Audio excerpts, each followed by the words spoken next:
2023년 9월 고1 모의고사 인문지문. 첫 번째 지문부터 한번 볼게. 첫 번째 지문에서 이 첫 번째 문단의 첫 문장 한번 봐봐. 세계는 이렇게 시작하지. 세계는 그것, 세계를 대면한 각 인식 주체들에 의해서 다양하게 드러난다. 내가 이렇게 지금 표시를 했어. 요거를 내가 적어보고 시작할게. 요 첫 번째 문장에 이 축을 잘 잡으면 그 다음 문장들도 어렵지 않게 해석이 되는 것 같아. 내가 1번 이렇게 했고, 일단 세계. 이게 주어지. 세계가 누구에 의해서? 그 세계를 인식하는 우리들 같은, 인식하는 주체들. 우리 인간들 생각하면 될 것 같은데, 인식 주체들에 의해서 다양하게 드러난다. 이렇게 지금 이야기를 하고 있어. 우리가 각자가 다 다르잖아. 그러니까 우리들 각자 한 명 한 명 한 명이 인식 주체니까 다양하게 드러날 수밖에 없다.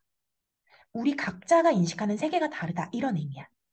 그럼 봐봐. 이 얘기를 두 번째 문장에서 어떻게 했냐면 가장 일차적이고 일반적인 세계는 우리가 경험하는 현실 세계이며 하면서 세계 중에서 현실 세계를 얘기했어. 그냥 우리가 세계라고 했을 때 가장 일반적인 세계는 우리가 경험하고 있는 이 현실, 이상적인 세계 말고 현실 세계 말이야. 가상 세계 말고. 현실 세계이며 각 인식 주체들은 아까 인식 주체들도 나왔었지. 인식 주체들은 하면서 조금 더 자세히 얘기해줘. 각자가 지닌 조건에 따라서 현실 세계를 다양하게 인식한다. 이렇게 얘기했어. 얘들아, 첫 번째 문장이 조금 더 심화돼서 이야기하고 있는 거 느껴지니? 다양하게 드러난다, 다양하게 인식한다. 똑같지? 봐봐. 나 계속 적어볼게. 세계 중에서 뭐를 얘기했냐면 다른 세계 말고 현실 세계 말이야. 우리가 경험하는 세계 있지. 그 현실 세계는 우리 인식 주체들, 우리 각각의 사람들은 각자가 지닌 조건이 있다라는 거야. 각자의 조건. 우리가 너하고 나, 나하고 저 친구 사이에 각자의 조건에 따라서 어떻게 되냐면 세계를 다양하게 인식한대. 다양하게 드러난다를 어떻게 바꿨어? 다양하게 인식한다. 똑같은 말이지. 그치? 말이 좀 추상적이잖아. 그래서 뭐를 해줬냐면, 예로 이렇게 얘기했어. 이제 예를 들어주겠다는 거야. 조금 더 이해하기 쉬우라고. 그 다음 문장 볼게. 각 인식 주체, 이렇게 얘기했어. 각 인식 주체는 서로 다른 가시 및 가청 범위를 가지며, 요거 좀 이해돼? 일단 읽어볼게. 이러한, 이렇게 얘기했어. 이러한 신체적 지각의 차이에 따라 그들이 경험하는 세계에 대한 인식도 각기 달라진다 하면서 다양하게 인식한다를 이렇게 인식이 각기 달라진다 이렇게 다시 얘기했고 인식 주체의 조건 있지. 이 조건을 어떻게 예로 들어줬냐면 서로 다른 가시 및 가청 범위. 가시라는 말 알겠니? 볼 수 있다. 가청은 그럼 뭐겠어? 들을 수 있다. 서로 볼 수 있는 범위, 들을 수 있는 범위가 다르다는 거야. 그러니까 그냥 간단히 생각할게. 시력 같은 거 있잖아, 얘들아. 시력에 따라서 혹은 청각의 어떤 예민함에 따라서 어떤 사람은 되게 사소한 소리도 들을 수 있지만 어떤 사람은 좀 안 들릴 수도 있는 거야.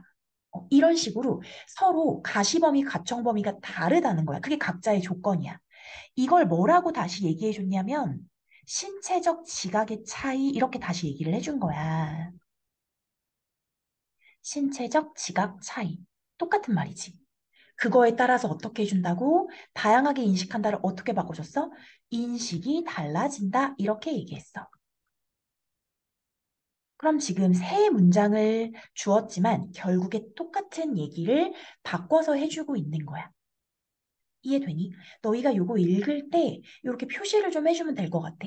각 인식 주체들, 그것이 이제 각자가 지닌 조건, 그거에 대해 예를 뭐라고 들어줬냐면 가시범위와 가청범위가 다르고 신체적 지각이 차이가 생긴다. 이렇게 지금 내가 노란색으로 해준 게 이제 요건 거야, 요거. 그리고 요 색깔로 해볼까? 다양하게 드러난다. 이 말을 계속 바꿨어. 다양하게 인식한다. 인식이 각기 달라진다. 하면서 그냥 인식 주체들이 세계를 다양하게 인식하고 서로 다 다르게 인식한다. 이런 얘기를 해주고 있는 거지. 됐어? 이게 첫 번째야.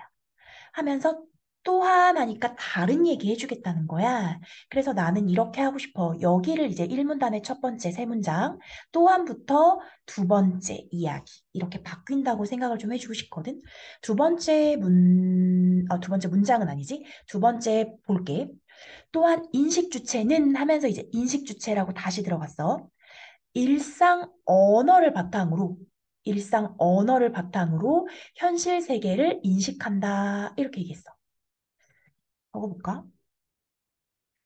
인식 주체. 인식 주체는 미안해. 이렇게 적어볼게. 인식 주체, 우리들 같은 사람은 무엇을 바탕으로? 언어. 우리가 쓰는 일상의 언어.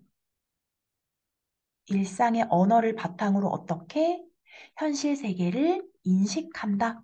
어떻게 생각하면 너무 당연한 얘기지. 우리는 언어를 통해서 세계를 인식한다라는 거야. 이 말도 이제 좀 어려울까 봐 또 예를 들어주고 있어. 예를 들어 예시가 계속 반복되고 있다는 게 이 글의 특징이겠지. 예를 들어서 연속된 시간을 시와 분으로 표현하는 것처럼 연속된 시간을 시와 분으로 표현하는 게 일상 언어겠지. 그러니까 시간은 얘들아 연속적이잖아. 그러니까 시간의 그 초가 계속 가고 있는데 우리는 그거를 끊잖아. 분절해서 인식하잖아. 그런 것처럼 이 일상 언어를 통해서 연속된 세계를 분절해서 인식하게 만든다라고 얘기했어. 이게 이제 얘가 되는 거야. 일상 언어를 어떤 식으로 쓰냐면 연속된 시간을 시와 분으로 나눠. 그럼 이건 어떤 인식을 하게 하는 거냐면 세계는 사실 연속되어 있어. 연속된 세계인데 그 연속되게끔 하는 것이 아니라 마치 분절된 것처럼 나눠서 인식한다는 거지. 분절해서 인식한다. 이렇게. 두 번째 거 좀 이해되지? 이 언어의 특성하고도 좀 관련이 있던 거였는데 이게 이제 첫 문장이야. 얘들아, 이거 첫 문단이야. 첫 문단 이해돼? 여기에서 이 문단으로 넘어가면 글이 어떻게 되냐면, 그런데 신체적 지각이나 일상 언어는 고정적이지 않다. 이렇게 들어가거든? 그럼 우리 이렇게 생각해야 돼. 이 1문단에서 너희가 중요하게 봐야 할 게 뭐냐면 요거였다라는 거야. 신체적 지각 요거. 그 다음에 일상 언어 요걸 지금 끌고 온 거지. 요 신체적 지각이나 일상 언어는 고정된 게 아니야. 이해돼? 그럼 얘들아, 우리 생각해 볼래? 우리 신체적 지각이나 일상 언어? 그러니까 우리의 가시 범위, 가청 범위가 늘 똑같을 수 없다라는 거야. 그냥 아주 단순하게 젊었을 때는 막 잘 보이고 잘 들려. 나이가 들면 안 보이고 안 들려. 그냥 간단하게 생각할게. 이렇게 달라져. 그럼 그거에 따라서 모두 달라지겠어? 세계를 인식하는 것도 좀 달라질 수가 있다라는 거야. 그다음 언어를 통해서 인식을 하는데 이 언어도 계속 바뀌어. 그럼 우리의 인식도 달라질 수 있다는 거지. 그 얘기를 하고 싶어 할 것 같아. 그러면 얘도 계속 봐볼게. 운동선수처럼 반복적 수련을 하거나 예인 거 알겠니? 안경 등의 도구를 이용하면 얘들아 요게 신체적 지각이 달라진다라는 이야기를 하고 있는 거야. 운동선수처럼 계속 몸을 훈련시켜. 그럼 나의 신체 능력이 달라져. 아니면 안 보였는데 안경 같은 거 써서 잘 보여. 이러면 인식 주체들이 지닌 조건이 달라지는 거지. 맞지? 그치? 요 조건이라는 건 여기 신체적 지각의 조건 또는 새로 도입된 낯선 언어가 시간이 흐르면서 일상 언어로 자리 잡아? 이건 뭐 얘기하는 거야? 일상 언어가 새로운 것으로 또 생기는 것. 일상 언어도 바뀐다는 거지. 이해됐어? 이거 간단하지? 정리 한번 해볼까? 신체 지각 있지? 신체적인 지각. 이거랑 뭘 얘기했냐면 일상 언어 있지? 일상 언어는 어떤 특징이 있다고? 변해. 그러니까 고정이 되지 않았어. 고정이 되지 않고 변하다, 가변성을 가지고 있다는 거야. 그럼 고정이 되지 않고 변한다는 건 뭐냐면 우리 요 지각이랑 일상 언어를 통해서 일문단에서 뭐라고 얘기했냐면 세계를 인식한다 그랬지. 요거는 일문단에서 내가 지금 가져온 거야. 세계를 인식했는데 요게 변해. 그럼 어떻게 돼? 우리도 세계를 다르게 인식할 수밖에 없다는 거지. 그럼 이거 그냥 일문단에서 계속 그냥 더 이어서 얘기를 해준 거야.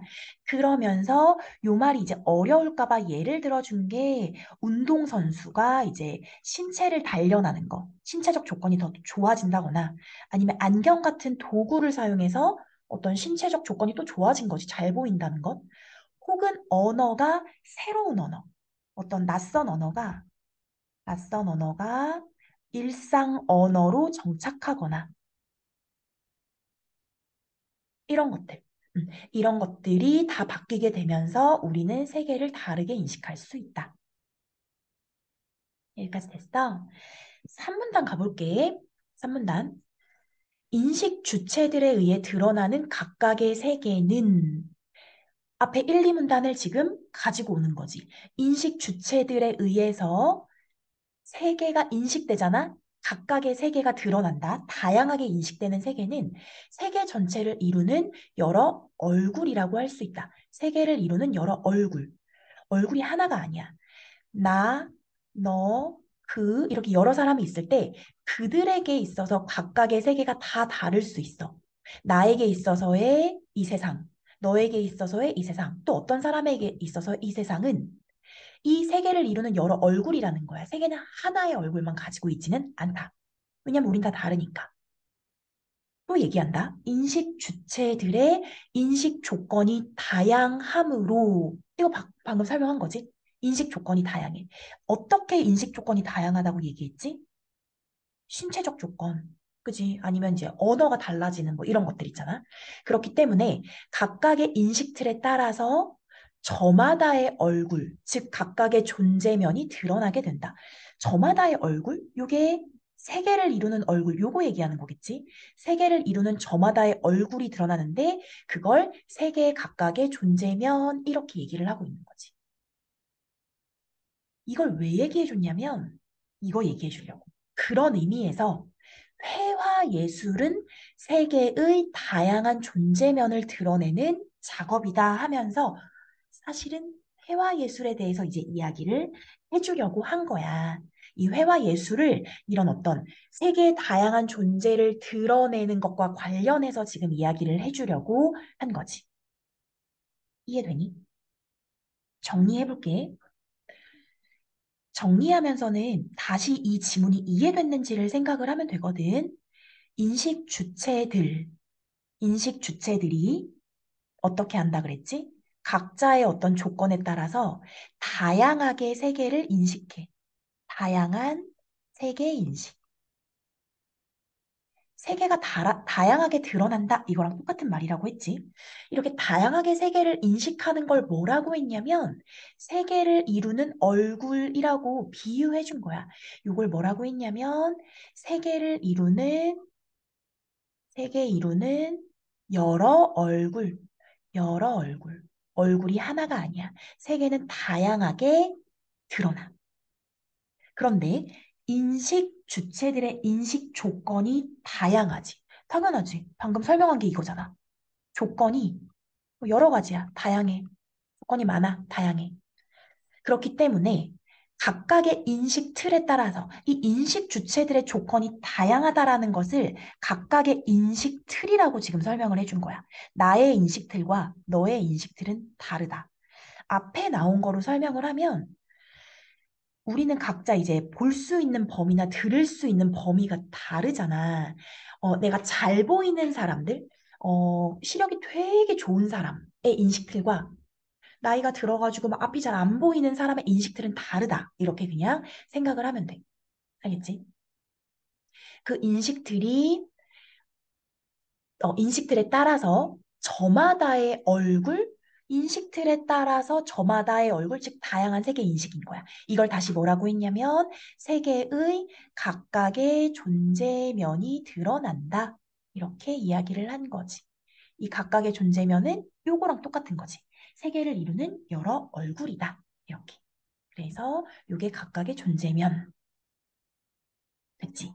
그러면서 마지막에서 그런 면에서 회화 예술은 하면서 뭘로 들어가냐면 이제 회화 예술로 들어가는 거야. 회화 예술, 그림 있지. 회화 예술이라는 것은 세계의 다양한 존재면을 드러내는 작업이다. 이렇게 얘기했어. 그림으로써 세계의 다양한 존재면을 드러낼 수 있다라고 얘기해. 얘들아, 요거는 그냥 쉽게 생각할 수 있을 것 같아.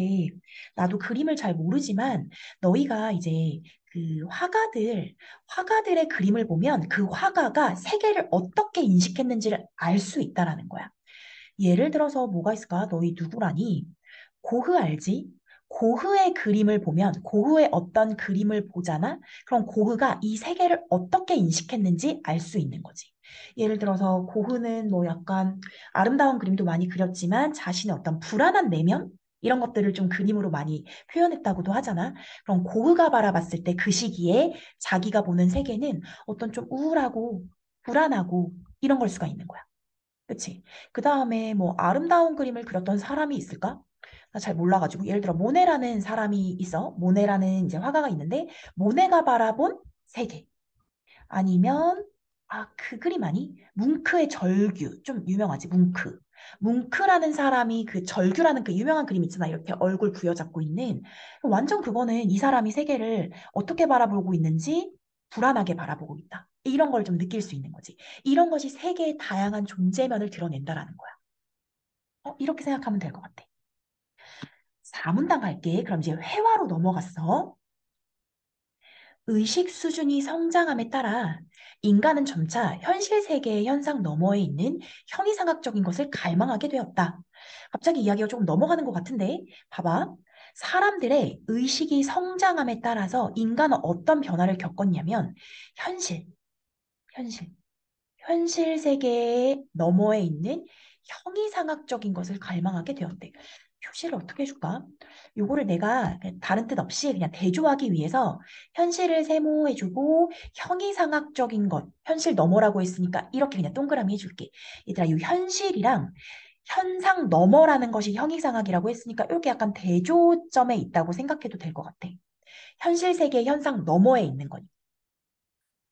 그래서 이렇게 두 개의 대조를 좀 잡아볼게. 그랬대. 점점 사람이 의식 수준이 성장함에 따라서 현실만 바라보는 게 아니라 현실 너머에 있는 여러 가지 것들을 갈망하게 되었는데 이런 경향은 얘들아 이런 경향이라고 하면 어떻게 읽어줘야 돼? 요거 형이상학적인 것을 갈망하게 되는 경향은 당연히 이제 현대 회화에도 영향을 끼쳐가지고 회화에서 현실 세계를 다루는 양상에도 변화가 나타났다. 이 문장이 중요해. 회화에서 현실 세계를 다루는 양상에도 변화가 나타났다. 요거. 왜냐면 이제 이거에 대해서 얘기를 하고 싶거든. 왜냐면 우리는 지금 무엇을 하고 있다는 걸 잊지 말아야 하냐면 현실 세계를 다양하게 인식한다라는 얘기를 계속하고 있었지? 맞아? 그러니까 현실 세계를 다루는 양상, 현실 세계를 어떻게 인식하는지에 대한 변화가 나타났다라는 거지. 그러면서 어떻게 하냐면 현대회화의 존재적인 특징은 하면서 현대회화라고 들어가거든.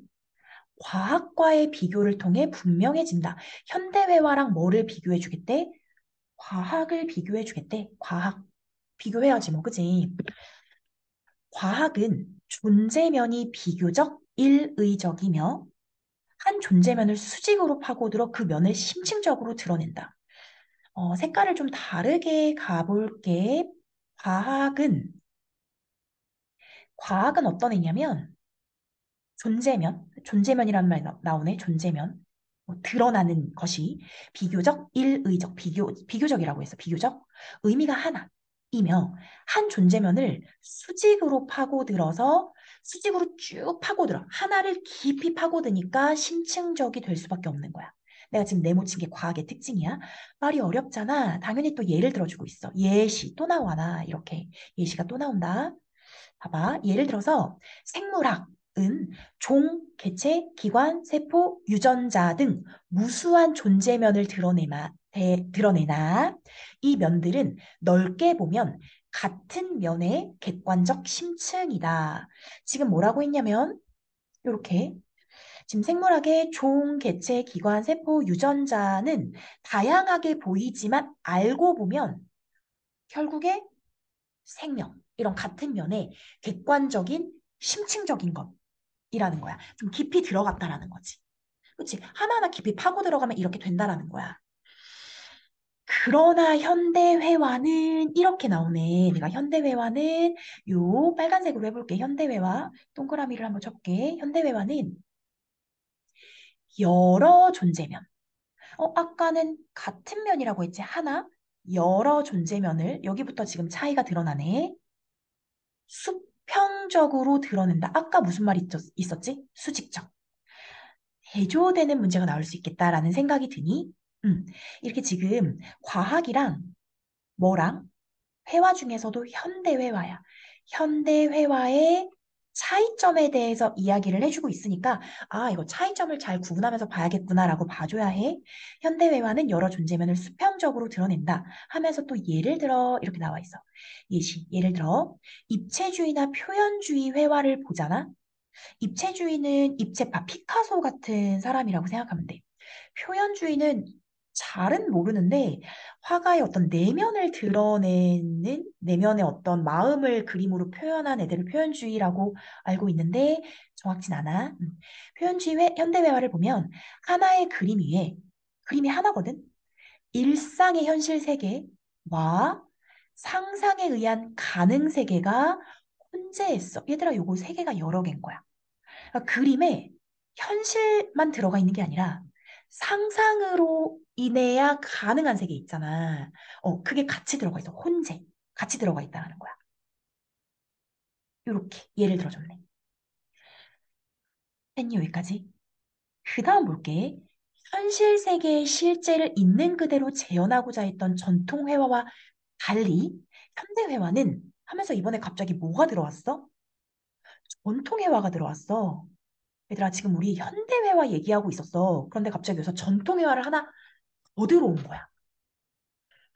잘 봐야겠지? 지금 여기 이렇게 됐는데, 지금 현대회화의 특징 얘기하다가, 요 현대회화 특징 얘기하다가 갑자기 뭐 얘기했냐면, 전통회화거든? 나 전통회화는 이렇게 다시 세모할게. 전통회화는 어떤 특징이 있냐면, 그냥 현실 세계의 실제, 실제 존재하는 것을 그냥 그대로 재현하는 게 목표였대.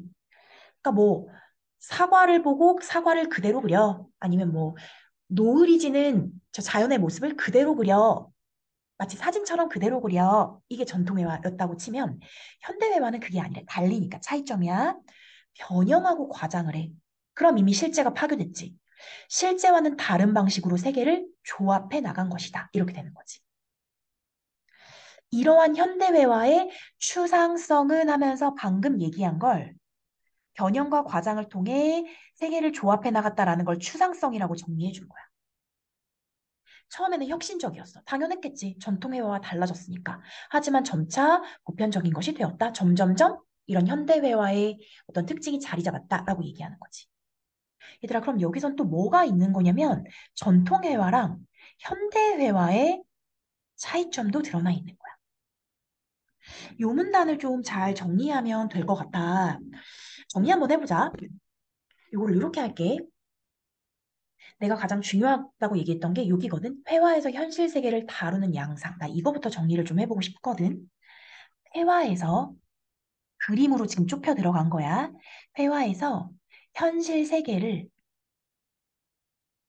다루는 양상. 이렇게. 다루는 양상. 이게 어떻게 바뀌었냐면 어디서 어디로 바뀌었다고 생각하면 되냐면 일단 두 축이 있어. 전통 회화. 그치? 전통 회화가 있고 그다음에 뭐가 있냐면 현대 회화가 있어. 얘들아, 요거는 그래도 좀 구분하기가 쉽지 않니? 전통 회화는 뭐야?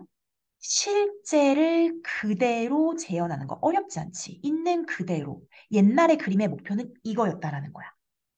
그런데 현대 회화는 바뀌었어. 어떻게? 실제 싫어.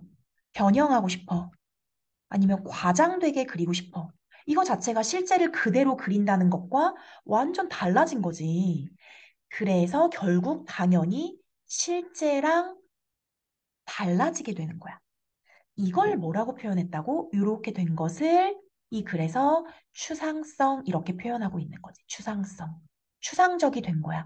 피카소 그림처럼. 됐니?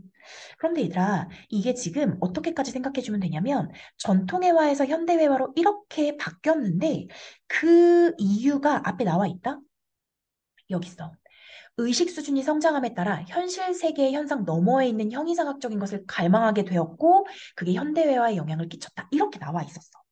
그럼 요 변화를 가능하게 한 까닭을 물어보면 뭐라고 해야 해? 사람들이 의식 수준이 향상된 거야. 의식 수준이 향상되면서 형이상학적인 것을 갈망하게 됐대. 이렇게 형이상학적 갈망. 이것 때문에 이렇게 바뀌었대. 이게 변화가 나타났다. 이렇게 나와 있잖아. 현대회화에서 현실 세계 다루는 양상에도 변화가 나타났다. 그럼 현실 세계를 다루는 양상을 어떻게 변화가 되었냐라고 물어보면 실제를 그리다가 추상성이 추상성이 나타난 것. 뭐 이런 식으로 말할 수 있겠지. 그럼 얘들아 이렇게도 가능해? 추상성이라는 말이랑 형이상학적이라는 말이 같다라고 해도 될까? 비슷하다. 그래도 되겠지. 요게 일단 큰 틀이야, 얘들아. 어, 그런데 중간에 뭐가 껴 있었어? 꽤 긴 문장으로. 현대회화를 설명해주기 위해서 과학이랑 이제 대조를 해준 거야.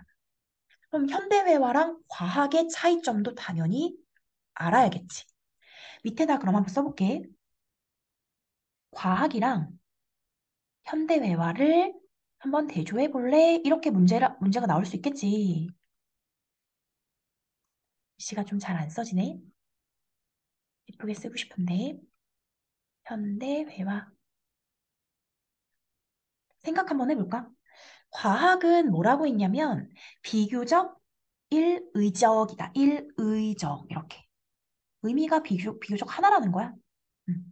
그 다음에 또 뭐라고 했냐면 수직이라 그랬어. 수직.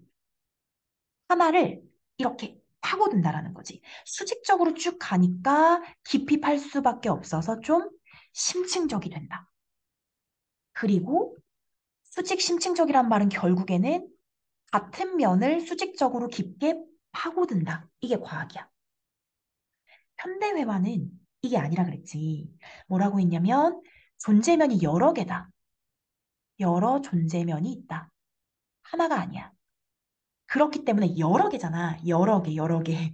그러니까 어떻게 되는 거야? 이렇게 수평적, 수직이 아니라 수평적이다. 이렇게 얘기를 해주고 있었어.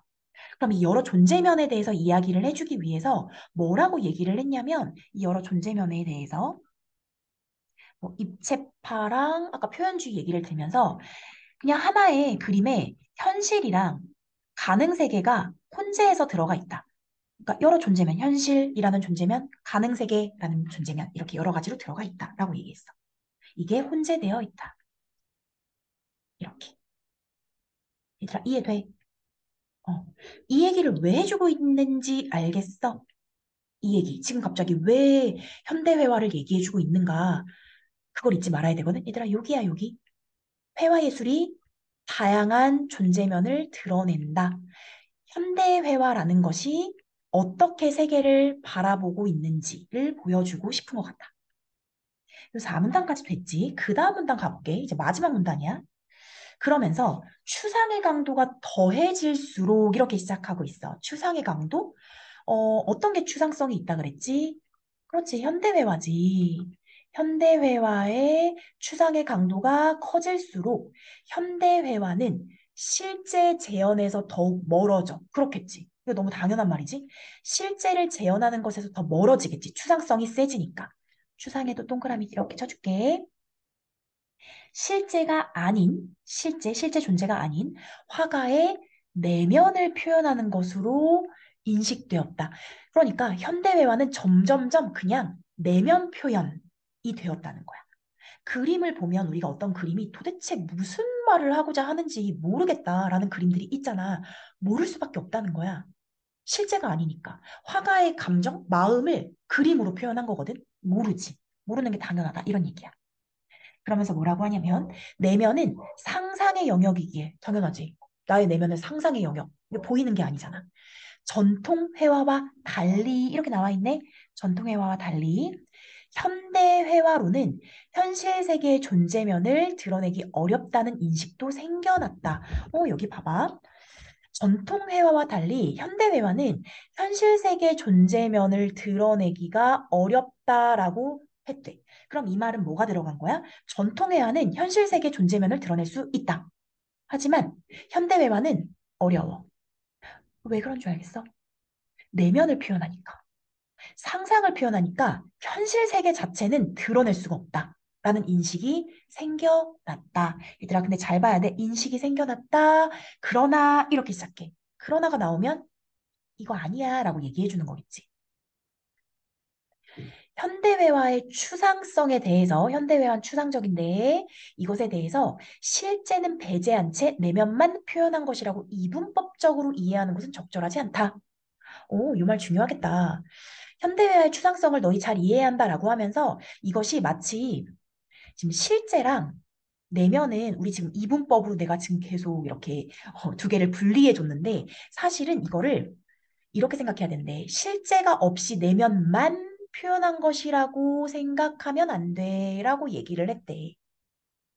왜 그런지 이유를 얘기해 주거든. 왜냐면 상상의 대부분은 상상 내면은 대부분 현실의 경험에서 비롯되며 이렇게. 그럼 이 말은 뭐야? 현실하고 상상은 괴리되어 있지 않다. 떨어져 있는 게 아니다라고 얘기하는 거야. 근데 너네 이 말 이해되지? 상상이 무턱대고 상상할 수 있는 게 아니야. 무언가를 봤으니까 상상도 한다라는 거야.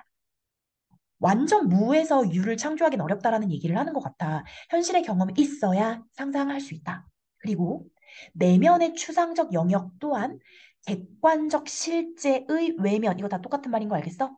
객관적으로 드러나 있는 실제 존재하는 바깥면을 이질적으로 변형시켜. 얘를 얘를 이렇게 표현하는데 변형을 시켰다는 거야. 변형시켜서 존재를 다양하게 드러내는 세계의 무수한 존재면 중 하나이기 때문이다. 즉, 실제의 외면을 변형시키면 내면이 된다. 그럼 결국엔 이것도 현실 세계의 존재면 중 하나가 된다. 그러니까 두 개를 따로 생각하지 말아라. 라는 얘기지. 회화를 통해 접하는 다양한 가능 세계와의 만남은 우리를 현실 세계에 더 가까이 가게 해준다. 완전 역설적인 말인 것 같지? 회화를 통해 접하는 어떤 다양한 가능 세계가 있나 봐. 그러니까 실제로 보기에는 현실 세계가 아닌 것 같은 다양한 가능 세계가 있는데 오히려 그것이 현실 세계에 가까이 다가갈 수 있도록도 해준대. 왜냐면 현실과 내면은 아예 동떨어진 게 아니기 때문에. 하면서 마지막에 이렇게 통합을 해주네. 이거 이해돼? 정리 한번 해볼까? 먼저 뭐부터 얘기했었냐면, 현대회화의 추상성을 얘기했어, 추상성. 현대회화의 추상성이 강해질수록 실제가 아닌, 추상화가 강해지니까 이제 실제적인 거, 구체적인 게 아닌 게 되잖아. 실제 재현이 아닌 그저 화가의 내면을 표현하는 것으로 인식되었대. 이해되지? 그치? 그 다음 뭐라고 했냐면, 근데 내면은 상상의 영역이야. 이건 상상이야. 우리의 안의 어떤 생각이니까. 상상의 영역이기 때문에 사람들이 어떻게 생각을 했냐면, 전통회화와 달리 현실 세계 존재면을 드러내기 어렵다. 어떻게 정리를 해주는 게 좋을까? 여기 정리가 참 어렵네. 이렇기 때문에 현실 세계, 현실 세계의 존재면, 존재면은 보여주기 어렵다라고 인식했대. 인식. 됐지? 하지만 하고 넘어가지. 그렇게 인식했지만 응 아니야 뭐 이렇게 얘기하는 거지. 아 아니야. 현실 세계 존재면을 인식할 수 없다는 거 아니야. 이렇게 하면서 뭐라고 하냐면 이렇게 얘기를 해줘. 추상성은 하면서 추상성에 대해서 이해를 시켜주거든. 얘들아 추상성이란 말이야 하면서 뭐라고 했냐면 이 추상성을 실제가 배제된 채 내면만 표현한 것이라고 생각하지 말아라. 이게 이분법적이 아니다. 왜냐면 실제가 이제 현실이라고 표현이 되거든. 현실과 상상 이렇게 있을 때 현실의 경험이 있어야 상상이 이루어진다. 이렇게 된다라는 거지. 그리고 이 현실과 실제를 변형해서 여기에 똑같은 말이 뭐 이런 식으로 나와 있어. 객관적, 실제의 외면 이런 식으로 다 설명이 돼 있거든. 다 똑같은 얘기야.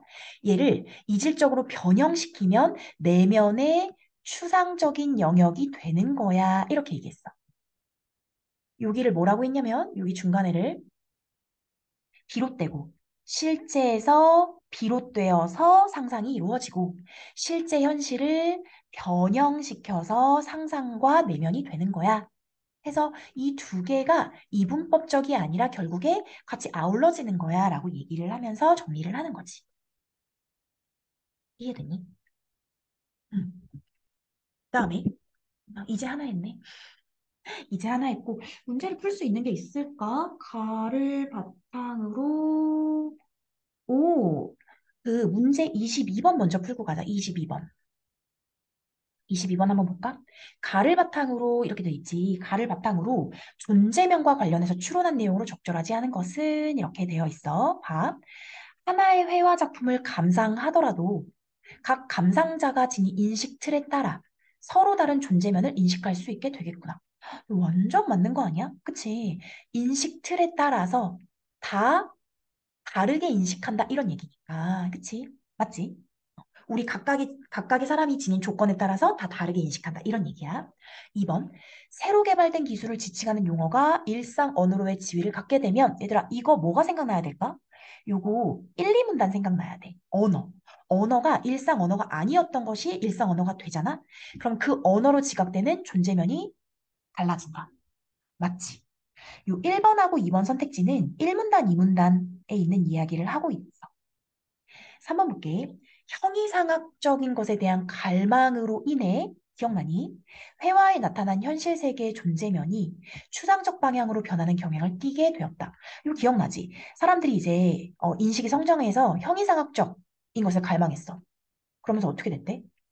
좀 추상적인 것을 그리게 된 거지. 그래서 추상적 방향으로 변했어. 이 얘기하고 있는 거야. 맞지? 이게 몇 문단이었던 거지? 이게 4문단, 4문단. 4번. 대개의 과학 학문은 이제 과학 얘기네. 하나의 존재면이 서로 관련이 없는 여러 존재면으로 구성되어 있을 때 그 학문의 심층이 드러나게 되겠구나. 얘들아 잘 봐라. 대개의 과학 학문은 하나의 존재면이 서로 관련이 없는 여러 존재면들로 구성되어 있을 때 심층이 드러난다. 우리 상당히 이거를 지금 되게 교묘하게 해놨는데 일단 과학이 존재면이 하나라고 했던 거 아니? 하나? 그러니까 같은 면이라고 했지. 그런데 관련 없는 여러 존재면, 여러 개의 존재면은 뭐였어? 이 미술이었지. 현대미술. 그리고 심층적, 이 말은 맞았어. 중간에 요 여러 존재면이라는 말을 끼워 놓은 거야. 4번이지. 하나의 존재면을 이렇게 수직으로 파고들지. 그랬을 때 심층이 드러나는 거지. 수직으로. 그래서 요 여러 존재면이라는 말이 회화에 있었다는 걸 찾아내든, 뭐 기억하든 해야 됐지. 요것이 사문단에 있는 말이야. 5번. 입체주의 화가의 회화에서는 현실 세계 존재면과 가능 세계 존재면이 수평적으로 혼재해 있는 모습을 발견할 수 있다. 요거 기억나? 여기 현실 세계랑 가능 세계 존재면, 여러 존재면이 수평적이라는 말도 회화, 현대 회화 맞지? 혼재 맞지? 이것도 사문단이지? 맞아, 사문단. 음. 해서 결국 요 일치 문제가 되겠지. 그래서 22번에 4번. 이라 됐니? 각가지 읽고는 요거 하나 풀 수 있겠네. 그래서 요 22번 문제가 이제 좀 잘 기억이 나면은 내가 가 지문을 좀 잘 거의 암기? 우린 다 내신을 위해서 하고 있는 거니까 좀 했구나라고 생각을 하면 돼. 두 번째 지문으로 가볼게. 두 번째 지문. 나는 두 번째 지문이 조금 더 너희가 쉬웠을 거라고 생각했거든. 모르겠네. 이건 내 생각이야. 첫 번째 지문이 조금 더 어렵지 않았을까라고 생각했는데 볼게. 나는 회화는 이렇게 시작해. 여기 아예 그냥 회화로 좁혀서 시작하네.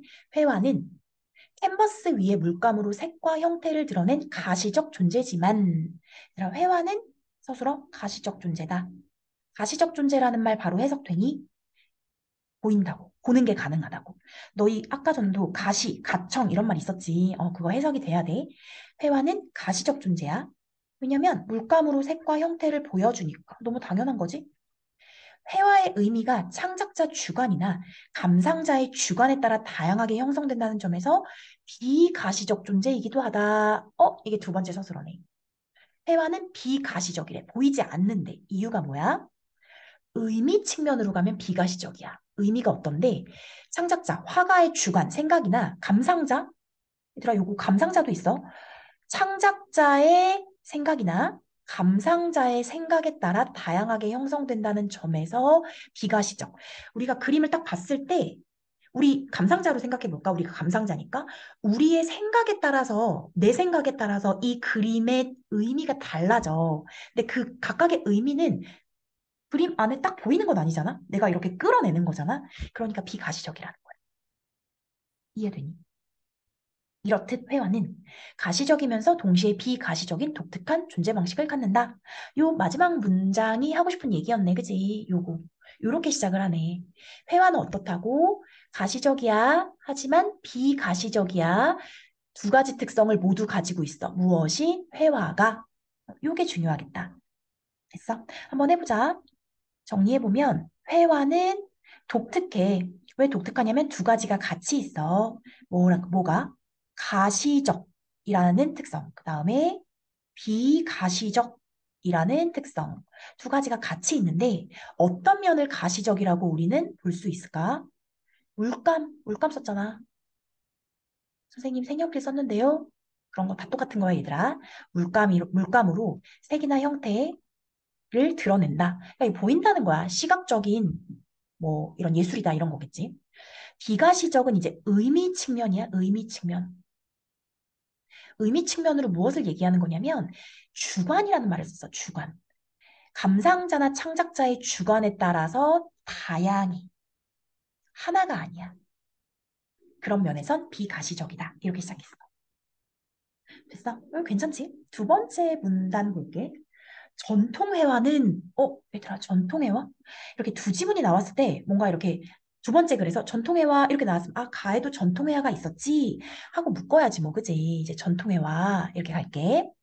앞에서 내가 전통회화 세모 쳐서 그냥 세모 갈게. 회화의 가시적 속성을 통해 객관적 세계의 외면을 사실적으로 재현하는 데 주목했다. 앞에서 나온 얘기랑 똑같다. 그치? 전통회화의 특징이야. 객관적인 세계를 사실적 재현. 그런데 여기서 뭘 끌어왔어? 가시적 속성을 통해서 이거 하나 끌어온 거네. 이에 반해 현대회화는 대립으로 가고 있네. 현대회화는 회화의 가시적 속성을 통해 똑같아. 가시적 속성을 통해서 화가의 비가시적인 내면을 드러내는데 치중한다. 얘들아, 이것도 여기까지도 앞이랑 똑같은 거야. 그치? 여기다 그냥 비가시적 이런 얘기만 하나 잡아준 거거든? 우리 요것만 좀 잡고 갈까? 어렵지 않으니까. 지금 두 개를 대조하면서 가고 있어. 대조점을 잘 잡자. 하지만 어렵지 않아. 앞에서 나왔으니까. 전통회화랑 현대회화. 현대회화를 지금 대조하고 있는데, 둘 다, 둘 다 가시적 속성을 통해서 이런 건 똑같아, 얘들아. 가시적 속성. 여기도 가시적 속성. 가시적 속성이라는 말이 어렵다라고 하면 위를 보면 돼. 얘들아, 위에 보면 뭐라고 돼 있어? 가시적 속성. 물감으로 색과 형태를 드러냈다 이렇게 돼 있잖아. 이 말 똑같은 거야. 그러니까 이 말을 다시 얘기하면 가시적 속성은 그냥 물감이든 색연필이든 뭐 크레파스든 뭐든 간에 색이나 형태를 드러내는 것으로 왜냐면 회화잖아. 그치? 회화는 어쨌든 시각적으로 보이는 거니까. 그걸 통해서 뭘 표현했냐면 전통회화는 세계, 객관적 세계를 사실적으로 재현했다. 여기에 목적을 두었다면 현대회화는 내면, 화가의 내면을 드러냈다. 앞에서 다 나온 내용이야. 그런데 이 내면을 뭐라고 얘기했냐면 비가시적인 내면을 드러냈다. 내면은 안 보이니까. 됐니? 이렇게 크게 잡아주면 되겠지. 하면서 현대회화는으로 가겠지. 현대회화는 화가들이 자신만의 관념적 세계를 가시화한 결과물로서, 얘들아, 이게 막 바로바로 해석이 되니? 화가들이 자신만의 관념적 세계를 가시화한 결과물이야. 얘들아, 자신만의 관념적 세계를 쉬운 말로 바꿀게. 뭐라고 바꾸면 돼? 자신의 내면, 이거겠지. 내면을 가시화, 시각화한 결과물. 이거야. 내면을, 내면을 가시화했다는 거야. 자기의 내면을 물감으로 그려냈다. 이거야. 이걸 이렇게 쓴 거야. 그치? 회화 속에서 객관적 실제는 주관화된다. 아유, 어려운 말 썼네. 객관적 실제는 주관화된다. 주관화라는 말이 중요할 것 같아. 조금 다시 적어볼까? 결국 지금 현대회화로 지금 좁혀서 얘기하고 있는 건데, 현대회화의 특징을 지금 뭐라고 했냐면, 자신들의 관념 있지? 관념의 주관화라고 했나? 가시화라고 했구나. 관념의 가시화. 추상적인 마음을 보여지게 표현했다. 뭐 이런 얘기야. 그래서 회화 속에서 객관적인 실제는 다 주관화된다. 주관화. 이렇게 쓰면 안 되겠구나.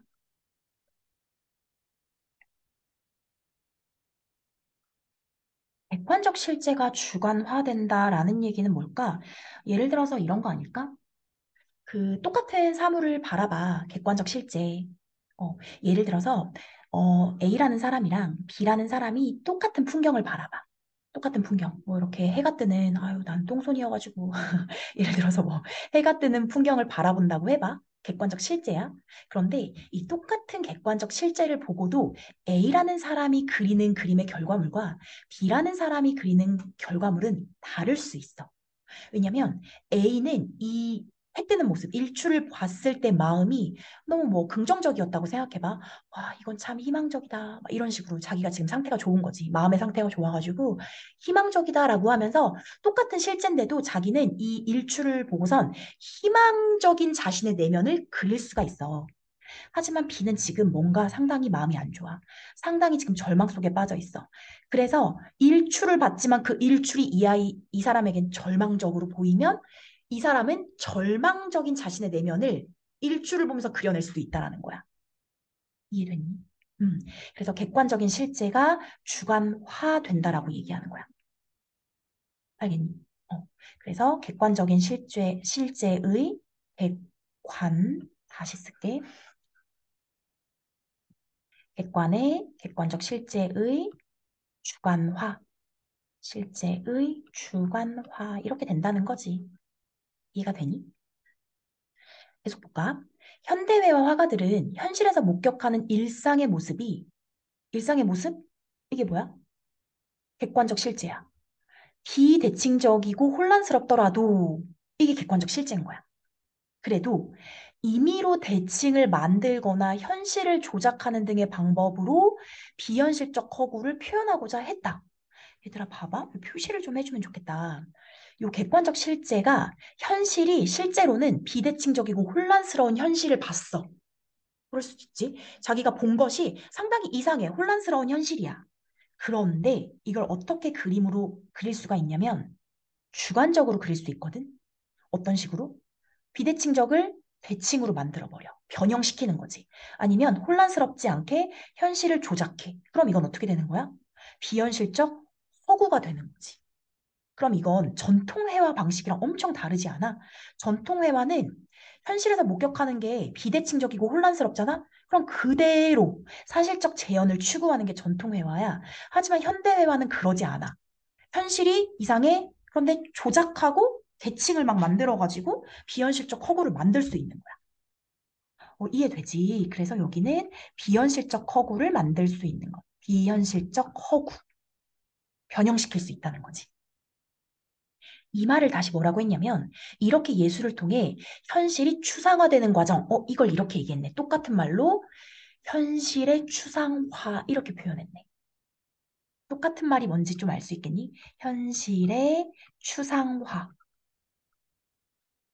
이렇게 되는 과정에서 예술은 객관적 현실로부터 점차 멀어져가는 경향을 보였다. 그치? 왜냐면 추상화 시켜버렸으니까. 비현실적 허구를 만들어버렸으니까. 그래서 이것들이 다 추상화. 얘들아, 여기서 요게 중요한 것 같아. 요 말 있지, 요 말. 요 말. 현대회화의 특성을 얘기한 부분, 관념을 가시화시키고, 객관적 실제를 주관화시키고, 변형시키고, 뭐 이렇게 비대칭인데 대칭으로 해서 조작하고, 그래서 비현실적 허구를 만들고, 현실이 추상화되고, 요 말 있지. 여기를 잘 이해해야 돼. 요 말을 좀 잘 이해해보기를 나는 좀 추천할게. 이게, 이해하면 진짜 쉬운데, 이해가 참 됐으면 좋겠거든. 그냥 약간 어, 외우는 것만으로도는 약간 좀 어려울 것 같아가지고, 이 말이 결국에 다 똑같은 말이야. 넘어가 볼까? 이러한 예술과 현실의 분리는, 아이고야, 이러한 예술의 현실과 분리. 얘들아, 이 말이 밑줄을 딱 친 다음에 이게 뭔지 물을 수가 있거든? 물으면 뭐라고 대답해야 돼? 현실의 추상화. 그리고 내가 아까 중요하다고 했던 그 많은 것들 있지. 그치? 그래서 이거는 현실의 추상화? 이런 식으로 생각을 해보자. 현실과 예술의 괴리? 뭐 이런 식으로 생각해도 되지 않을까? 분리? 뭐 이런 거. 아니, 분리 나왔지? 회화뿐 아니라 음악에서도 나타난다. 아, 방금은 회화였잖아, 회화. 그런데 음악에서도 그랬대, 음악. 음. 음악에 사용되는 음들 있잖아. 현실의 무한한 소리 중 극히 일부래.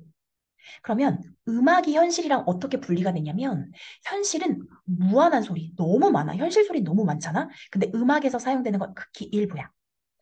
일상에서 들을 수 있는 소리는 일반적 소리거든. 그것과 달리 상당히 균질적이고 세련되고 인위적인 배열이 있대. 지금 이건 뭐랑 뭐를 대조하면 되겠어? 음악에서 사용되는 음과 현실의 음을 대조하면 되겠지. 이렇게 음악도 일상 현실과 거리를 두며 그 정체성을 확보해 왔다. 이렇게 얘기했어. 자, 요거 적어볼게. 방금까지 얘기한 앞문단에서 얘기한 예술과 현실의 분리 이렇게 지금 시작하고 있거든. 예술과 현실의 분리. 이게 지금 어떻게 되어 있냐면 회화. 회화에서 예술과 현실이 분리. 되었다는 걸 얘기했어. 어떤 회화에서? 현대회화에서. 전통회화 아니지. 현대회화에서 왜 추상화되었으니까. 그런데 이게 회화만 있는 건 아니란다. 이러면서 음악도 있다. 하면서 대조를 어떻게 시켜줬냐면 음악에 사용되는 음이랑 무엇과 일상적인 음들 있지. 일상이 현실일 거 아니야. 그치? 음악은 예술일 거 아니야? 요 두 개를 대조해주고 있는 거지. 음악에 사용되는 음은 뭐라고 했냐면 여기서 극히 일부, 무한한 소리 중 일부, 이건 일부 소리. 하지만 일상은 무한한 소리. 소리가 무지 많잖아. 그 무한한 소리 중에서 일부 소리를 취해서 사용하고 있는 것이고, 음악에 사용되는 음이 이런 일상의 음들과 달리 균질적이야. 균질, 그러니까 고르잖아. 아름답고. 균질, 세련, 인위적. 이렇게 얘기했어. 얘들아, 이건 다 반대인 거야. 일상 소리는 얘들아 균질하지 않잖아. 균일하지 않고 막 엉망진창인 소리가 많잖아. 비균질이고 세련되지 않았어. 세련도 안 됐고. 그러니까 세련된 소리도 있겠지만 음악 일상생활은 막 엉망진창인 소리가 많으니까. 그 다음에 얘는 당연히 인위적이지 않고 자연적이지. 자연적. 이런 식으로 내 나름대로 그냥 이렇게 대조를 시켜본 거야. 여기까지 괜찮니? 근데 잘 봐. 여기서 좀 잘 봐야 될 것 같더라고. 그런데 이러한 예술의 흐름에 대항하여 새로운 시도를 하는 예술가들도 있었다. 이러한 예술의 흐름에 대항하여 새로운 시도해서 나 같으면 요거를 니은한 다음에 의미를 물어볼 것 같거든. 왜냐면 얘기가 또 바뀌어. 이건 그냥 내 마음이야, 얘들아. 기억 니은은 지우자. 이러한 예술의 흐름이 뭔지, 그리고 그거에 대항한 새로운 시도가 뭔지를 파악하는 게 이 글의, 그러니까 이 지문에서, 문단에서 핵심이 될 것 같다. 일단 좀 적어볼게. 이러한 예술의 흐름, 이러한 예술의 흐름, 이러한 예술의 흐름이 있었고, 무엇이 있어? 이거에 대항해서 새로운 시도가 나왔대. 새로운 시도. 그럼 우리 이러한 예술의 흐름은 알지 않니? 뭐였어? 앞문단에서 말을 따오면 예술과 현실의 분리야. 예술과 현실의 분리거든. 이게 이러한 예술의 흐름이야. 앞에서 설명한 모든 것. 뭐가 있어? 현대회화. 그치? 현대회화가 추상적인 것. 맞지? 그 다음에 음악의 소리 있잖아. 음악의 소리에서 우리가 좀 균질적이고 세련되고 뭐 일부의 음만 쓰는 이런 것들 있지. 이제 이런 것들이 예술과 현실이 분리된 건데 이거에 대항해서 새로운 시도를 했대. 그럼 우리 한번 추측해 볼까? 새로운 시도면 내가 지금 대조라고 잡았으니까 예술과 현실을 합친 거겠지. 이건 나 글을 읽어서 아는 거야, 얘들아. 예측해 보라는 거였어. 예술과 현실을 분리하는 게 아니라 약간 이렇게 일치시켜보는, 합해보는 이런 시도. 이건 사실 그냥 내가 여기랑 시켜보고 싶어가지고 미리 말한 거고, 사실은 다 읽은 다음에 얘를 끌어내면 되는 거거든. 한번 보자. 그런 예술가들도 있었는데, 화가이자 음악가였던 루솔로는 하면서 뭐 들어주고 있어, 얘들아? 예시, 예시. 예를 들어주고 있어. 예시, 예시 1. 루솔로는 일상 현실의 기계 소리를 이거 일상 소리거든? 일상 현실의 기계 소리를 소음이 아닌 음악적 표현 대상으로 삼았대. 얘들아, 요거 소음이잖아. 일상 현실 기계 소리 듣기 싫지? 그것을 소음이 아닌 음악적 표현 대상으로 삼아서 소음 기계를 악기로 만들었대.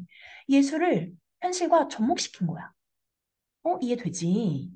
작곡가 바레즈는 이렇게 나오네. 2번이야. 루솔로 1번, 바레즈 예시 2. 그러면 얘들아, 예를 들어주고 있고, 그다음에 얘들을 나열, 열거해주고 있구나. 이거 괜찮니? 음. 바레즈는 어떻게 했냐면, 분절된 몇 개의 음만을 표현할 수 있는 일반적 악기와 달리, 일반적 악기, 예술은 분절된 몇 개의 일부만을 표현할 수 있거든. 그런데 사이렌이 음과 음 사이에 분절되지 않은 무한한 음을 낼 수 있다는 일상적 사물이라는 점에 주목해서 사이렌을 사이렌으로 음악을 표현했대. 그러니까 분절되는 게 원래 도레미 이런 식으로 분절되는 거잖아. 그런데 사이렌은 분절이 안 돼. 그치? 사이렌 소리 들어봤지? 분절이 안 되는 무한한 음을 낼 수 있어서 이 사이렌으로 음악을 표현했다. 두 개를 결합시킨 거야. 또한 작곡가 셰페르라는 사람은 3번이네. 사람의 소리, 기계 소리, 자연음 등을 음향 오브제로 활용하는 사람 소리, 기계 소리, 자연음 이거 다 뭔데? 현실 소리. 이것을 음향 오브제로 활용하는 구체 음악을 창시하기도 했다. 얘들아 이렇게 1, 2, 3이 나왔잖아. 1번 누구냐? 루솔로. 루솔로. 2번 누구야? 바레즈. 3번 누구지? 셰페르? 이런 사람이 나왔잖아. 이렇게 나왔으면 아마 루솔로는 이러했고 바레즈는 이러했고 하면서 아마 일치 문제 나올 수 있어. 정확히 찾으면 되고 우리는 요걸 생각해 볼래? 요 세 가지 특징 알겠어? 이거야. 현실에 있는 걸 예술로 끌어온 거지. 일상적인 거 있지. 현실이라는 게 이제 일상이잖아. 일상적인 악기, 이거 다 악기지? 일상적인 음악 같은 것을 일상적 음악이란 말이 이상하다. 일상적인 소리 있지. 일상적 소리를 예술, 음악으로 만들어버린 사람들. 그럼 뭐가 되는 거야? 예술과 현실을 분리시키지 않고 일치시켜 보려는 어떤 시도가 되는 거겠지. 그치? 넘어가 봐. 게르노트 베메라는 사람은 하면서 게르노트 베메라는 사람의 이야기도 해주고 있네. 이 사람 4번이라고 잡을게. 이 사람은 예술의 영역을 일상적 삶으로 확장하려는 이러한 노력하고 정리해준다. 방금 앞문단에서 봤던 게 예술의 영역을 일상적 삶으로 확장하는 거래. 이게 이러한 노력이야. 이렇게. 이러한 노력을 한 사람이 누구야? 라고 하면 아까 번호 매겼던 1번, 2번, 3번 같은 사람들이지. 이런 노력을 확장의 미학이라고 일컬었다. 확장시켰다 이거야. 예술을 확장시켰다. 이 베메라는 사람은 예술의 미적 경험이, 예술이라는 것이 일상적인 맥락에서 분리되어 예술가라는, 예술가는 동그라미겠구나. 예술가라는 특별한 존재에 의해 창조되는 특정한 미적 대상에만 국한된다고 보는 기존의 미학을 비판하며, 아이고 길다. 다시 볼까? 예술이, 예술이 일상적 맥락과 분리됐어, 분리. 예술과 현실의 분리. 그래서 예술가만 하는 거야. 예술가라는 특별한 존재에 의해 창조되는 어떤 특정한 미적 대상이다. 라고 보는 것이 뭐야? 기존의 미학, 기존의 미학. 이 기존의 미학이 뭔데? 예술과 현실이 분리된 것. 알겠지? 요 예술과 현실이 분리된 것, 기존의 미학. 그다음에 요거. 이러한 예술의 흐름, 요것도 기존의 미학. 이렇게 되는 거지. 비판했대. 그거 싫어. 하면서 뭐라고 했냐면 예술이 창작되고 수용되는 미적 경험이 일상적 현실로까지 확장, 한마디로 어떤 예술적 경험이 일상적으로 다 들어와야 된다. 결국 두 개를 합쳐라. 뭐 이런 얘기를 했다는 거지. 쉽게 말하면. 이렇게 보았대. 했어. 마지막 그 예르노트 베메라고 되어 있네. 베메라고 쓸까? 베메라는 사람이 뭐라고 했냐면 확장된 미학이라는 이야기를 했네. 확장된 미학이 무엇이에요? 라고 물으면 예술을 예술을 아니지 뭐라고 할까? 이렇게 쓰자. 예술을 일상적 삶으로 확장시키는 것. 음, 이것을 확장된 미학이라고 했고, 그럼 뱀에는 뭘 싫어해? 기존의 미학이 싫어. 기존의 미학이 뭔데? 기존의 미학은 예술하고 무엇이 분리? 일상. 일상이 분리되어 있어서 예술은 누가 하는 것? 예술가만 하는 거야. 이런 걸 싫어했다는 거지. 음. 그래서 그냥 모두가 얘에 따르면 이런 거겠지. 너네의 모든 삶이 예술이야. 뭐 이런 거. 니네가 내는 소리가 다 음악이야. 뭐 이런 식의 어떤 인식을 했던 게 게르노트 베메라는 사람이야. 요 질문 괜찮니? 요 질문이 조금 쉽지. 전체 틀을 좀 알면 될 것 같은데? 틀? 그래, 틀. 나에서 전체적인 어떤 틀을 잡으면 이렇게 되는 거거든? 이게 약간 내가 틀을 잡아주는 이유가 내용이 왔다 갔다 하는 것처럼 느껴질 수 있어서 그러는 건데, 어떻게 시작하냐면, 회화 얘기를 한다. 회화 얘기를 하면서 전통회화랑 여기서 전통회화랑 현대회화 이야기를 하잖아. 그치? 현대회화의 어떤 특징을 들어. 특징이 뭐라고 했어? 추상성이야 라고 얘기하면서 이 추상성을 든 이유가 뭐냐면 여기서는 일상과 예술이 분리되어 있어. 이런 얘기를 하는 거야. 현대회화의 추상성이 점점 강해질수록 예술과 일상은 괴리되어 갔어라는 얘기를 하고 있어. 그러면서 이런 일상 예술의 분리는 미술에만 있는 게 아닌데 하면서 음악에도 있어 라고 음악 이야기를 해주지. 음. 그러다가 여기까지가 이제 전반전이라고 하면 여기서 뭐라고 하냐면 사실은 근데 이런 것을 일상과 예술이 분리된 것을 싫어하는 어떤 새로운 시도가 있었어 라고 얘기하는 거야. 새로운 시도. 이 새로운 시도가 뭔데? 일상과 예술을 약간 합치시켜주고 싶은. 합치라는 말이 좀 이상하다. 여기서는 예술을 일상으로 확장? 아까 뭐라고 했지? 예술을 일상적 삶으로 확장. 예술을 일상적 삶으로 이제 확장해버리고 싶은. 음. 이거 왜 새로운 시대라고 썼을까? 새로운 시도인데? 새로운 시도.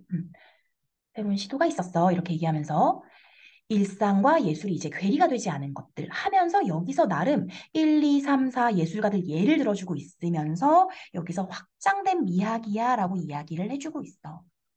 그럼 얘들아 뭐가 중요한 거냐면 너네 여기 맞죠? 현대회화랑 전통회화를 대조해 준 것에만 나 글이 국한되어 있다라고 하면 글 전체 틀을 이해할 수 없고 전체 틀은 요 일상과 예술이 분리된 것에서 두 개를 합치하고 싶어 하는 확장된 미학. 요 두 개가 서로 다른 의견. 이게 대조되는 의견이구나. 이게 대립된 의견이구나라는 전체 틀을 좀 잡아야 해. 알겠니? 그래야 이제 이 글을 좀 이해한 것이 되는 거지. 문제 풀어볼까? 엄청 길지. 처음부터 해보자. 보면은 요런 21번. 요런 문제 좀 어려워하지. 이제 전체를 좀 아울러야 하는 거여가지고. 1번 가장 적절한 거야. 가글이야. 가글은 인식의 주체가 인식의 한계를 극복하는 과정. 그러니까 우리 같은 인식의 주체가 우리가 인식하는 한계가 있는데 그걸 어떻게 극복하게라는 얘기해 준 적 없지. 나는 인식의 한계가 예술 이해에 미친 영향. 우리의 인식의 한계가 예술 이해에 어떤 영향을 미치는지 둘 다 틀렸지. 2번 가는 현대회화의 추상성을 이분법적으로 이해해야 하지 않아야 한다고 했지. 이분법으로 이해하지 말아라라고 마지막에 얘기했던 거 기억나니? 나는 회화가 비가시적 내면을 드러낸다까진 말을 했는데 원리, 회화라는 것이 그 어떤 창작자나 감상자의 이건 창작자겠구나. 창작자의 비가시적 내면을 어떻게 드러내는지 원리 말하는 거 아니죠. 3번, 가는 세계에 대한 인식을 바탕으로 회화 예술을 이해하는 관점. 맞는 것 같지 않아? 세계에 대한 인식, 그 존재면 이런 거 있지. 세계에 대한 인식에 대해서 먼저 설명을 해주고 그걸 바탕으로 회화 예술을 어떻게 이해하면 되는지의 관점에 대해서 얘기했고 나는 예술과 현실의 관계에 관한 상반된 인식, 이거 내가 마지막에 정리해 준 거지. 이게 답이네. 4번, 가는 인간의 의식 수준의 성장에 따른 현실 세계 변화, 양상, 현실 세계가 변한 거니? 맞지. 세계를 인식하는 인간의 어떤 인식이 변한 거지. 나는 일상으로부터 분리되어 가는 예술의 흐름을 언급하고 있다. 일상으로부터 분리되어 가는 예술의 흐름이 이제 현대회화 있지, 현대회화의 추상성인데, 그것에 대해 언급은 했지만, 일상으로부터 분리되어 가는 예술의 흐름을 언급하고 있다. 언급했으니까 얘는 괜찮은 것 같아. 여기가 틀렸고. 5번, 가는 현대회화가 세계를 추상적으로 드러내는 방식. 방식. 현대회화가 세계를 어떻게 추상적으로 드러내는지 그 방식 자체를 얘기하는 건 아니지. 나는 현실 세계에 의해 회화와 음악이 변화하게 된 계기. 현실 세계로 인해서 뭔가 변했나? 아니지. 그래서 3번이야. 얘들아, 그래서 3번 요 선택지가 가나글을 호가라는 이제 전체 어떤 글을 썼는지에 대해서 잘 요약해 준 거니까 이 선택지를 좀 잘 보고 23번 볼까? 가와나를 바탕으로 기억이 전통회화야. 그다음에 니은이 현대회화. 전통회화랑 현대회화를 가나글 해서 다 비교 대조를 해줬거든. 이런 문제가 나올 수밖에 없는 거지. 적절한 거야. 적절한 게 좀 더 어렵지. 볼까? 1번. 기억과 니은은 모두 현실 세계 존재면을 드러내기 어렵다는 한계를 갖는다. 현실 세계 존재면을 드러내기 어렵다는 뭐만이었어? 현대회화. 그치? 요게 그 가의 오문단? 맞나? 가의 오문단에 이런 인식이 있다. 하지만 아니다라는 식으로 이야기를 드러내고 있거든.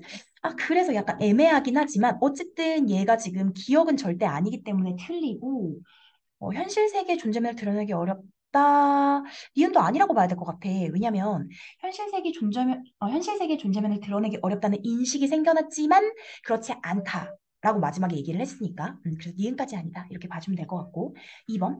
기억과 니은은 모두 현실 세계의 사실적 재현을 통해 화가의 내면 세계를 드러내는데 치중했다. 이거 되게 이상하다는 거 좀 느껴졌니? 현실 세계의 사실적 재현은 기억의 특징이고 내면 세계를 드러내는 건 니은의 특징이지. 그래서 요걸 통해 요 말 자체가 틀려. 그래서 다 틀리고. 3번. 기억은 니은과 달리, 난 그럼 기억부터 볼게. 기억, 전통 회화는 다양한 가능 세계와의 만남을 통해 현실 세계에 더 가까이 다가가게 해준다. 얘들아, 요거 뭐의 특징이었어? 니은의 특징이었지. 니은의 특징. 요게 오문단에 있었나? 요게 오문단에 있었지. 가의 오문단에 있었어. 그래서 니은의 특징. 4번. 니은은 이번엔 기억과 달리 이제 니은에 대해 보자. 현대회화는 가시적 속성과 비가시적 속성을 동시에 가지는 독특한 존재 방식을 취한다. 얘들아, 요거 있잖아. 요거 나에 나왔었지. 나에서 1문단에 나왔어. 이거 뭐의 특징이냐면 회화의 특징이다. 그런데 기억, 전통 회화도 회화잖아. 근데 니은과 달리라고 하면 안 되겠지. 그치? 그래서 4번 틀렸고, 5번. 니은은 기억과 달리, 니은, 전통 회화는 현실 세계의 객관적 외면을 의도적으로 변형시킴으로써, 얘들아, 현대 회화는 세계를 변형시킨다라고 했던 거 혹시 기억나니? 세계를 변형시킴으로써 현실 세계를 다양하게 드러낸다 라고 나와 있었지. 그치? 기억과 달리도 맞지. 이렇게. 요 의도적으로 변형시킨다라는 얘기가 어디 있다고 보면 되냐면은 일단 가의 오문단도 되고 그 다음에 나에서 이문단 있지. 나에서 이문단. 이것도 될 것 같아. 그래서 현대회화의 특징에 대해서 드러낸 부분에 있으니까 이렇게 살펴보고 24번 볼게. 적절하지 않은 거야. 최근 한 의과대학에서 구스타프 클림트 들어봤지? 클림트 대표적인 표현주의 작품인 키스에 대한 연구 결과를 발표했다. 요 그림 본 적 있지? 연구진은 회화 속 남녀 의상에 한 사람의 생명체가 완성되기까지의 순차적 세포 분열 과정이 과장된 크기와 다양한 색으로 변형되어 그려져 있음에 주목했다. 얘들아, 이거 잘 봐. 이제 그 연구진이 어떻게 했냐면, 남녀의 의상에 이 생명체가 완성되기까지 순차적 세포 분열 과정? 이거는 어떤 현실이거든? 그치? 실제 하는 거야.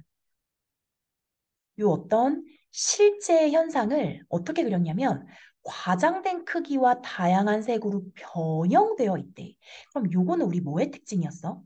추상회화의 특징이었지. 추상회화라고 하면 안 되고 이제 그냥 현대회화라고 할게. 현대회화의 추상성. 맞지? 요게 일단 보여야 될 것 같아. 이렇게. 그리고 이것을 통해 클림트가 당시의 현미경 기술의 비약적 발전에 따른 생물학적 탐구에 대한 성과를 토대로, 그러니까 클림트가 생물학적 탐구를 했나 봐. 그러니까 이런 세포 분열 과정을 그렸겠지. 삶과 죽음 생명에 대한 자신의 깊은 관심을 드러냈대. 얘들아, 여기 볼래? 클림트가 이 그림에서 그리고자 한 것이 의미가 뭐냐면 삶, 죽음, 생명이 무엇인가에 대한 어떤 관심을 드러냈대. 그러니까 클림트의 어떤 비가시적인 내면을 비가시적 내면을 그림으로 가시화한 거겠지. 이렇게 지금 읽으라고 보기를 준 것 같아. 그랬을 때 이렇게 1, 2, 3번이 각을 보고 푸는 거고 4, 5번이 낙을 보고 푸는 거 한번 해볼게. 각. 생명체가 완성되기까지의 세포 분열 과정을 밝혀낸 생물학적 지식이 드러내는 현실 세계에는까지 맞니? 생명체가 완성되기까지 세포 분열 과정을 밝혀낸 생물학적 지식, 여기 나와 있지. 생물학적 지식이 드러낸 현실 세계까지 맞지. 클림트의 회화에 비해 이리적인 성격을 갖는다고 볼 수 있겠군. 얘들아, 이거 무슨 말이야? 요 생물학적 지식, 과학이지. 과학은 회화에 비해 이리적이다. 과학의 특징 얘기하는 거야. 나와 있었지. 맞지? 그래서 요거 과학이 회화에 비해서 이리적이다. 맞는 거고.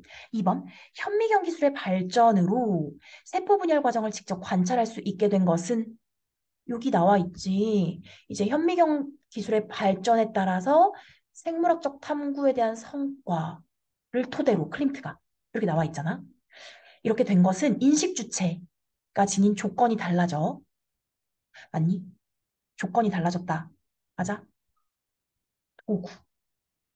얘들아, 우린 지금 현미경이 당연한데 현미경이 없었을 때 사람들이 세계를 인식하는 거랑 현미경이 생기고 나서 세계를 인식하는 건 너무 다를 거란 생각 들지 않아?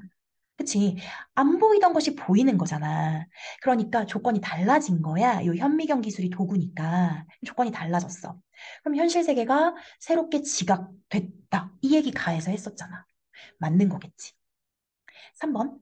클림트 회화에서 세포 분열 과정이 현실과 다르게 변형되어 그려진 것에서 변형 나왔었지, 변형 여기 변형이라고 나왔었어. 변형.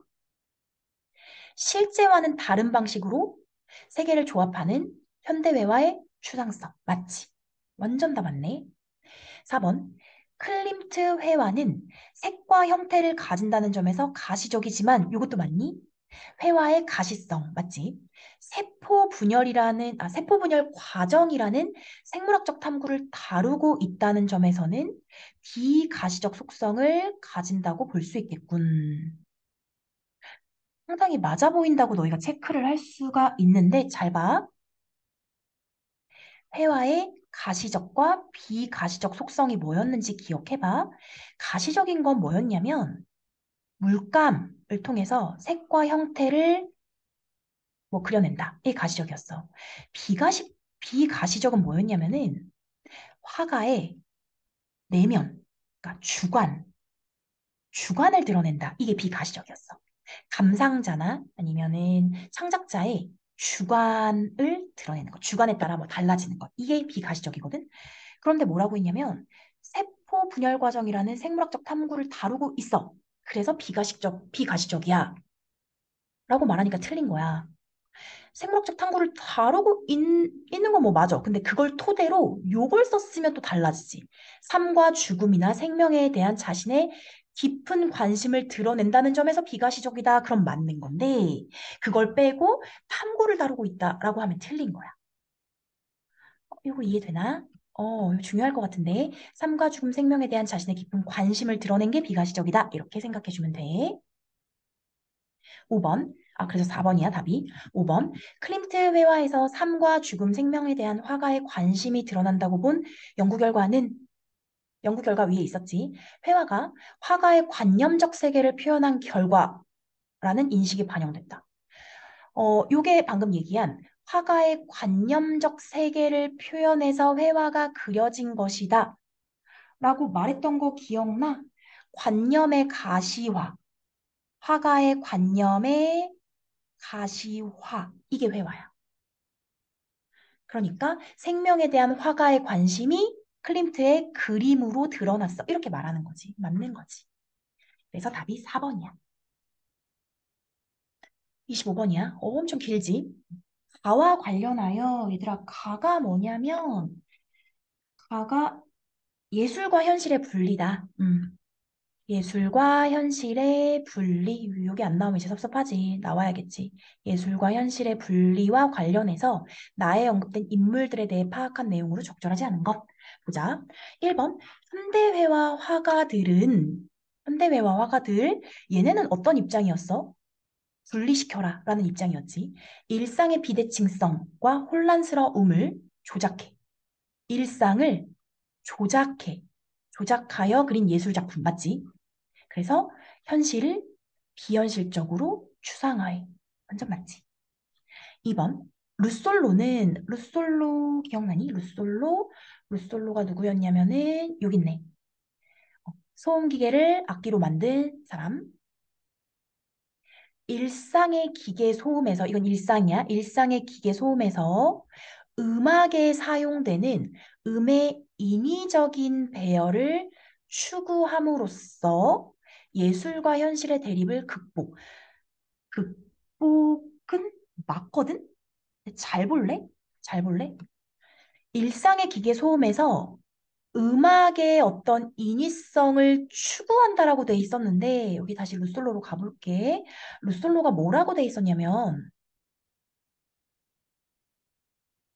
일상의 현실 기계 소리를 음악적 표현 대상으로 삼아 소음 기계를 악기로 만들었대.